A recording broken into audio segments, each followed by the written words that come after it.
UP की fight में मुस्लिम vote के साथ साथ दलित वोट की फाइट भी शुरू हो चुकी है। ऐसे में बात नगीना सीट की करनी बहुत जरूरी हो जाती है। जहां एक तरफ मायावती की विरासत है तो दूसरी तरफ चंद्रशेखर की नई सियासत है। दलित वोट की लड़ाई में क्या बीजेपी और सपा बाजी मार लेंगे? क्योंकि नगीना सीट पर जबरदस्त असमंजस की स्थिति बनी हुई है और इस वजह से यूपी का चुनावी एपिक सेंटर बन गया है नगीना। देखिए नगीना से हमारे संवाददाता प्रशांत देव की ग्राउंड रिपोर्ट। देश में लोकसभा चुनाव नजदीक है और एक बार फिर सत्ता का रास्ता सबसे बड़े राज्य उत्तर प्रदेश से होकर गुजरने वाला है। उत्तर प्रदेश के सियासत में बिजनौर जिले में 2 संसदीय सीटें पड़ती, जिसमें एक सीट बिजनौर सीट है तो दूसरी सीट है नगीना। करना, मैंने तुम्हें 1000 रुपए के राशन के लिए वोट नहीं डाला था। मैंने तुम्हें अपने पैरों पर खड़ा होकर नौकरी करके अपने माँ बाप का सर फक्र से ऊपर उठाने के लिए वोट डाला था। 12,000 के बदले 2.5 लाख का चूना तुम गुजरात में लगाना, ये यूपी की जनता अपना हक मांगती है। यूपी की नगीना सीट भी हर मायने में दिलचस्प समीकरण दिखाती है। कहने को नगीना सीट अस्तित्व में कुछ साल पहले ही आई, लेकिन यहाँ पर किसी भी एक पार्टी का दबदबा नहीं दिखता। समझने वाली बात यह है कि नगीना एक रिजर्व सीट, यानी कि अनुसूचित जाति के लिए इसे आरक्षित रखा गया है। परिसीमन के बाद साल 2009 में यह सीट अस्तित्व में आई थी। इससे पहले तक बिजनौर लोकसभा सीट के अंदर ही नगीना शामिल थी। वैसे तो नगीना की लड़ाई काफी दिलचस्प है, लेकिन चंद्रशेखर की एंट्री से यह सीट सुर्खियों में आ गई, क्योंकि भीम आर्मी प्रमुख चंद्रशेखर रावण को जब सपा बसपा कांग्रेस किसी ने टिकट नहीं दिया तो निकल गए अकेले मैदान में। चंद्रशेखर को भी यकीन है कि इस बार जीत उनकी ही होगी। नतीजा क्या निकलेगा ये तो वक्त बताएगा, लेकिन इलाके में माहौल टाइट है। मैं चंद्रशेखर आजाद पिछले 11 साल से लगातार भारत की जनता के लिए मेहनत कर रहा हूँ।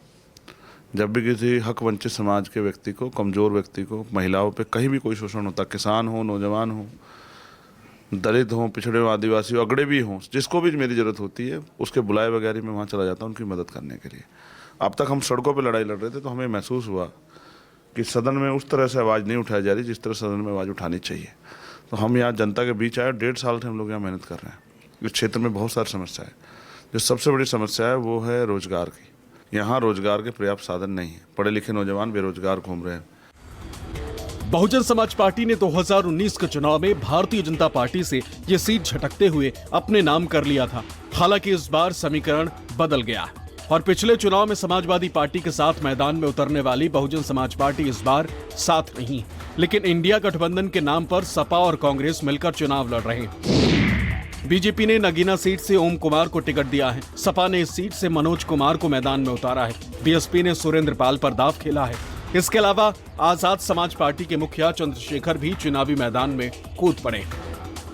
विश्व के सबसे 2 बड़े नेता आदरणीय प्रधानमंत्री श्री नरेंद्र मोदी जी और उत्तर प्रदेश के यशस्वी मुख्यमंत्री योगी आदित्यनाथ जी का आशीर्वाद हमारे साथ है और दोनों विश्व के सबसे बड़े नेता हैं। उन्होंने मुझे अपना आशीर्वाद देकर के जनता के बीच में भेजा है। 2 तारीख को मेरा टिकट हुआ और 3 तारीख को सारा गठबंधन तितर बितर हो गया। आज सारे गठबंधन वाले अलग अलग लड़ रहे हैं और हम लोग जनता के बीच में यहाँ के मूल निवासी हैं। यहाँ किसानों का सबसे बड़ा मुद्दा है बिलाई मिल का, जहाँ पे उनकी गन्ना का जो पेमेंट है वो समय पे नहीं होता है। ये बात मैंने आपको इसलिए बताई कि मोदी जी ने वादा किया था कि हम किसानों का दुख नहीं करेंगे। आप क्षेत्र के किसानों के पास जाकर देखोगे तो आवारा पशुओं ने उनके खेतों का बुरा हाल कर दिया है। एमएसपी तो बहुत दूर की बात है, उनको वो फसल ही बच जाए बहुत बड़ी बात है। उनका जो काम है वो जनता के सामने है। नगीना अब उत्तर प्रदेश के 17 रिजर्व सीटों में से एक है, क्योंकि ये वो सीट है जो बीएसपी सुप्रीमो मायावती के लिए हमेशा से नाक का सवाल रही। कभी ये सीट बिजनौर का हिस्सा थी, जहां से मायावती ने अपना पहला चुनाव जीता था, लेकिन इस बार भीम आर्मी और आजाद समाज पार्टी के युवा अध्यक्ष चंद्रशेखर की एंट्री से नगीना का रण काफी रोचक हो गया। कि जो कॉमन आदमी के मुद्दे हैं उनको लेकर के आप अपनी लोकसभा में फाइट कर रहे हैं। यस, मैं उनको भी लेकर कर रहा हूँ और मैंने फिर कहा यहाँ घर चलाने के लिए, बड़ी जानकर आपको आश्चर्यजनक होगा, घर चलाने के लिए महिलाओं को पशु पालने पड़ते हैं और क्योंकि खेती भी सबके नहीं है तो वंचित वर्ग की महिलाओं को तो खेत में जाके जमींदारों को खेत में जाके घास लेके आना पड़ता, तब अपने पशुओं पाल पाती हैं। जब बारिश आ जाती है तो कई कई दिन पशुओं का चारा भी नहीं आ पाता। इस तरह से छोटे छोटे रोजगार भी नहीं है कि लोग कुटीर उद्योग या कोई सरकार ने ऐसी व्यवस्था की हो कि जिससे कि यहाँ के महिलाओं को रोजगार मिल जाए। और फिर कानून व्यवस्था कितनी अच्छी है इसका आप और मैं बेहतर जानते हैं। इस सरकार ने लोगों को लूटने के अलावा, खसोटने के अलावा, उनको डराने के अलावा, धमकाने के अलावा, उनके जो है उनको मुसीबत में डालने के अलावा किया क्या है। चंद्रशेखर आजाद कहते हैं मायावती का उनको सपोर्ट है, लेकिन नगीना लोकसभा में अपने सबसे पहले चुनावी सभा में बीएसपी सुप्रीमो मायावती के भतीजे आकाश आनंद ने जमकर चंद्रशेखर को कोसा। तो क्या कहा चंद्रशेखर आजाद ने, सुनिए। योगी सरकार तो कहते हैं कि कानून व्यवस्था पे ही उसकी सरकार टिकी हुई है। कानून व्यवस्था से बड़ा संभल के जाना। यहाँ आजकल बुलडोजर से, गोलियों से बात हो रही है। सरकार के लोग भी चलाते हैं और सरकार के नेता भी चलाते हैं, और उस तरह के लोग भी। मैं खुद बैठा हूँ इससे पीड़ित, 4-4 गोली मेरे ऊपर चलाई गई। यही कानून व्यवस्था की बात करने वाली सरकार के लिए बता रहा हूँ। अभी 2 दिन पहले जान से मारने की धमकी दी गई कि हम उसको जिंदा नहीं छोड़ेंगे।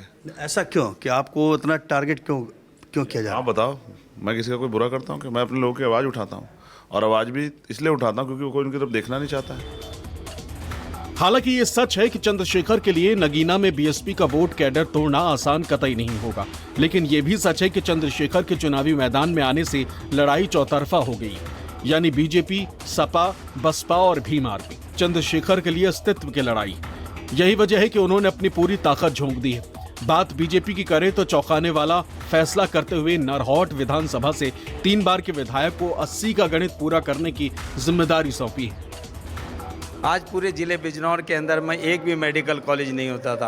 आज 600 बीघे ज़मीन के अंदर में 300 करोड़ रुपए की लागत से उत्तर प्रदेश के मुख्यमंत्री जी ने राजकीय मेडिकल कॉलेज बनाने का काम किया है।